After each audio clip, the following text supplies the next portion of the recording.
നമസ്കാരം, സൈനി തോട്ട്സിലേക്ക് എല്ലാവർക്കും സ്വാഗതം. SU അരുൺകുമാർ സംവിധാനം ചെയ്ത വിക്രം നായകനാവുന്ന വീര ധീര സൂരൻ പാർട്ട് 2 ഇപ്പോൾ റിലീസായിട്ടുണ്ട്.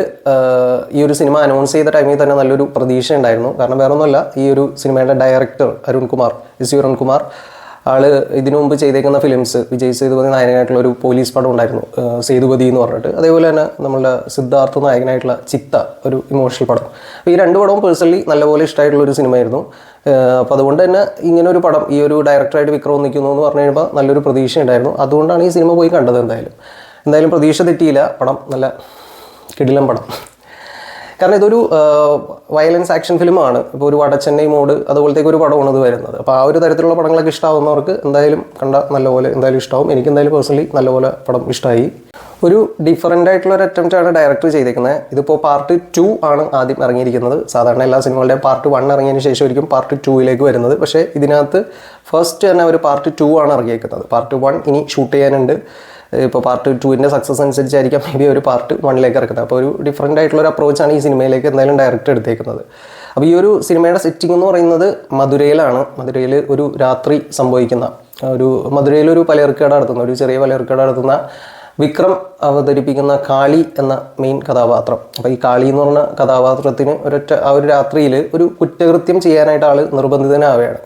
അപ്പോൾ അതെന്തുകൊണ്ടാണ് അയാൾ ആ കുറ്റകൃത്യത്തിലേക്ക്, അതായത് നോർമലി ഒരു പലചരക്കട നടത്തി ഫാമിലിയായിട്ട് ജീവിക്കുന്ന ഒരാൾ എന്തുകൊണ്ട് ഒരു കുറ്റകൃത്യം ചെയ്യാൻ നിർബന്ധിതനാവുന്നു എന്നുള്ളതാണ് ഈ സിനിമയുടെ ഒരു കഥാപശ്ചാത്തലം വരുന്നത്. അയാളുടെ ഭൂതകാലം അതിനെ എത്രത്തോളം സ്വാധീനിക്കുന്നു, അതേപോലെ തന്നെ അതായിട്ട് കണക്ട് ചെയ്തു വരുന്ന കഥാപാത്രങ്ങൾ, ഇതൊക്കെയാണ് സിനിമയുടെ ഒരു മെയിൻ പ്ലോട്ട്. ഈ ഒരു പാർട്ട് 2 ഒരു കഥാപശ്ചാത്തലം എന്ന് പറയുന്നത് ഇതൊക്കെ തന്നെയാണ്.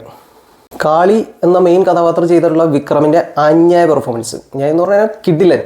വിക്രം എന്ന് പറഞ്ഞാൽ നടനെ പറ്റി നമുക്കറിയാലോ. എന്തായാലും ആള് ഇതിനകത്ത് ഈ ഒരു സിനിമയിൽ ഇമോഷൻ സീനാണെങ്കിലും മാസ്സായിട്ടുള്ള സീനുകളൊക്കെ ആണെങ്കിലും അടിപൊളിയായിട്ടാണ് ചെയ്തേക്കുന്നത്. വിക്രം എന്ന് പറഞ്ഞ ആക്ടറിൻ്റെ ഒരു പ്രത്യേകതയുണ്ട്. അതായത് അദ്ദേഹം ചെയ്തുകൊണ്ട് കഴിയുമ്പോൾ സമീപകാലത്ത് അദ്ദേഹം ചെയ്തേക്കുന്ന സിനിമകളൊക്കെ പരാജയമായിരുന്നു. ഒരു OTT ഇറങ്ങിയേക്കുന്ന, എനിക്ക് തോന്നുന്നു അദ്ദേഹത്തിൻ്റെ മകൻ്റെ കൂടെ അഭിനയിച്ച ഒരു ഫിലിം ഉണ്ടായിരുന്നു. അത് മാത്രമാണ് ആകെ ഈ ഇടയ്ക്ക് ഒരു ക്രിട്ടിക്കലി അദ്ദേഹത്തിന് ഒരു ഇത് കിട്ടിയത്. പക്ഷേ തിയേറ്ററിൽ ഇറങ്ങുന്ന സിനിമകളൊക്കെ അദ്ദേഹത്തിൻ്റെ ഫ്ലോപ്പായിരുന്നു. പക്ഷേ ഈ അദ്ദേഹത്തിൻ്റെ പെർഫോമൻസ് എവിടെയും, ആ ഒരു സിനിമ മോശമായ പോലും പുള്ളിയുടെ പെർഫോമൻസ് എവിടെയും വീക്കാവാറില്ല.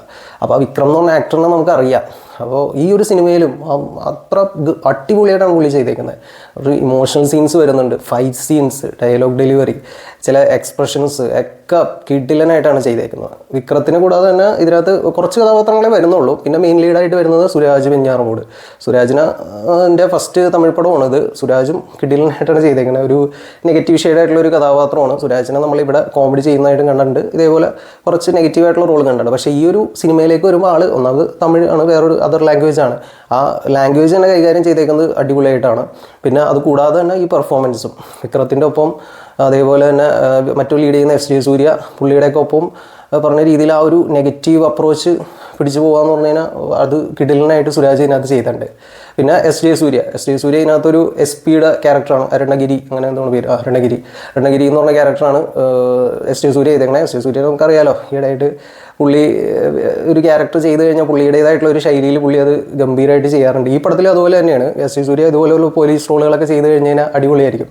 ഈ ഒരു സിനിമയിലും പുള്ളിയുടേതായിട്ടുള്ള ഒരു തനത് ശൈലി പിടിച്ചിട്ട് അതും അടിപൊളിയായിട്ട് ചെയ്തിട്ടുണ്ട്. തുഷാര വിജയനാണ് ഇതിനകത്ത് ഫീമെയിൽ ലീഡ് ചെയ്തിരിക്കുന്നത്.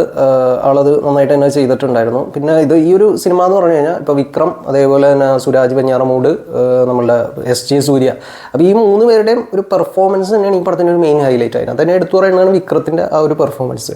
അപ്പോൾ ഇതൊരു സ്ക്രിപ്റ്റ് ഓറിയൻറ്റഡിനെക്കാട്ടി ഉപരി ഒരു അത്രയും പെർഫോമൻസ് ഓറിയൻറ്റഡ് ആയിട്ടുള്ള ഒരു പടമാണ്. ഇതിനകത്ത് ഇവരുടെ പെർഫോമൻസ് കൊണ്ട് ലിഫ്റ്റ് ചെയ്തിരിക്കുന്ന ഒരു സിനിമയാണ്. GV പ്രകാശ് കുമാറാണ് ചിത്രത്തിന് മ്യൂസിക് ചെയ്തിട്ടുള്ളത്. GVP അതൊരു സ്കോറിങ്ങും പരിപാടികളൊക്കെ സെറ്റായിട്ട് തന്നെ ചെയ്തിട്ടുണ്ടായിരുന്നു. വിക്രത്തിൻ്റെ തന്നെ ഒരു ഐക്കോണിക് ആയിട്ടുള്ള ഒരു ധൂൾ സിനിമയിലെ സിംഗം പോലെ നടന്ന് വേറെ ആ ഒരു പാട്ടൊക്കെ ഒരു സിറ്റുവേഷനിൽ പ്ലേസ് ചെയ്തിട്ടുണ്ട്. അതൊക്കെ നൈസായിരുന്നു. പിന്നെ അതേപോലെ തന്നെ ടെക്നിക്കലി എടുത്തു പറയുകയാണെങ്കിൽ ഇതൊരു നൈറ്റ്, ഒരു രാത്രി സംഭവിക്കുന്ന കഥയായിരുന്ന കാരണം അതിൻ്റെ ഒരു സെറ്റിംഗ് പരിപാടികളൊക്കെ ഓക്കെ ആയിരുന്നു. എസ്പെഷ്യലി ഇതിൻ്റെ ഒരു സിനിമാറ്റോഗ്രാഫി, ഒരു 10 മിനിറ്റ് വരുന്ന ഒരു സിംഗിൾ ടേക്ക് ഷോട്ടൊക്കെ വരുന്നുണ്ട് ഇതിനകത്ത്. അത് വിക്രവും അതേപോലെ തന്നെ SJ സൂര്യ, സുരാജ് വെഞ്ഞാറമൂട്, പിന്നെ കുറച്ച് മറ്റ് ആക്ടേഴ്സൊക്കെ ആയിട്ടുള്ള ഒരു വലിയ ലെങ്തി ഷോട്ടാണത്. അത് ആ ഒരു ഷോട്ട് അത് ഒറ്റ സ്ട്രെച്ചിൽ അത് ചെയ്തിട്ടുണ്ട്. അതൊക്കെ അടിപൊളിയായിട്ട് പടത്തിൽ വന്നിട്ടുണ്ടായിരുന്നു. ഈ ഒരു സിനിമ ഇപ്പോൾ പാർട്ട് 2 ആണ് ഇപ്പോൾ റിലീസ് ചെയ്തിരിക്കുന്നത്. ഇനിയിപ്പോൾ പാർട്ട് 1 ഷൂട്ടിംഗ് തുടങ്ങി, ഇനിയിപ്പോൾ അത് റിലീസ് ചെയ്യാനുണ്ട്. അപ്പോൾ നിലവിൽ ഇപ്പോൾ ഈ ഒരു പാർട്ട് 2 കാണിച്ചിരിക്കുന്ന പല സീൻസ് അല്ലെങ്കിൽ സിറ്റുവേഷൻസിനൊക്കെ കുറച്ച് ക്ലാരിഫിക്കേഷൻ നമുക്ക് കിട്ടാനുണ്ട്. കുറച്ച് കാര്യങ്ങൾക്കൊന്നും അങ്ങനെ ഒരു ഉത്തരം നമുക്ക് തരുന്നില്ല അവർ. അത് ഇങ്ങനെ ഒരു പ്രീക്വൽ ഉള്ളതുകൊണ്ടായിരിക്കാം. അപ്പോൾ അത് ഒരു ചെറിയൊരു പ്രശ്നമായിട്ട് എനിക്ക് തോന്നിയായിരുന്നു. പിന്നെ അതൊരു പ്രീക്വലി അവർ അനൗൺസ് ചെയ്തേക്കുന്ന കാരണം നമ്മളതൊരു ഇഷ്യൂ ആയിട്ട് കണക്കാക്കണ്ട. അപ്പോൾ കുറച്ച് കാര്യങ്ങൾക്കൊക്കെ നമുക്ക് ഈ സിനിമ കണ്ടു കഴിയുമ്പോൾ ഉത്തരം കിട്ടാത്ത രീതിയിൽ നമുക്ക് ഇങ്ങനെ തോന്നും. എന്തുകൊണ്ട് ആ സിറ്റുവേഷനിൽ അവർ എന്തുകൊണ്ട് ഇങ്ങനെ പ്രതികരിച്ചു, അതെങ്ങനെ അങ്ങനെ വന്നു എന്നുള്ള രീതിയിൽ ചില സംശയങ്ങൾ നമുക്ക് തോന്നാം. അപ്പോൾ അതെല്ലാം ഈ പറഞ്ഞ രീതിയിൽ ശരിക്കും ഇതൊരു കംപ്ലീറ്റ് ആവണമെങ്കിൽ ഇതിൻ്റെ ഒരു പ്രീക്വൽ പാർട്ട് 1 കൂടി ഇറങ്ങിയതിന് ശേഷം നമുക്കത് കിട്ടുള്ളൂ. പക്ഷെ എന്നിരുന്നാലും ത്രൂ ഔട്ട് ഈ ഒരു സിനിമയുടെ ഒരു എൻഗേജ് ചെയ്യുന്നതിലോ അല്ലെങ്കിൽ സിനിമയുടെ ഒരു ക്വാളിറ്റിയിലോ ഒന്നും അതങ്ങനെ ബാധിച്ചിട്ടില്ല. അതൊരു ചെറിയൊരു ഇഷ്യൂ മാത്രമാണ്. പിന്നെ വിക്രമിനെ സംബന്ധിച്ചിടത്തോളം എനിക്ക് വിക്രത്തിൻ്റെ ഒരു തിയേറ്ററിൽ പോയി വളരെ കാലത്തിന് ശേഷം കണ്ടിട്ടാണ് ഒരു പടം ഒരു സാറ്റിസ്ഫാക്ഷൻ കിട്ടുന്നത്. അത് പുള്ളിയുടെ പെർഫോമൻസ് കൊണ്ടാണെങ്കിലും ഈ ഒരു പടം കൊണ്ടാണെങ്കിലും ഞാൻ ഓക്കെയാണ്. അപ്പോൾ എന്തായാലും നിങ്ങൾ ഈ സിനിമ കണ്ടു നോക്കുക. നിങ്ങൾ കണ്ടിട്ട് നിങ്ങളുടെ അഭിപ്രായം കമൻറ്റ് ബോക്സിൽ എന്തായാലും പറയുക.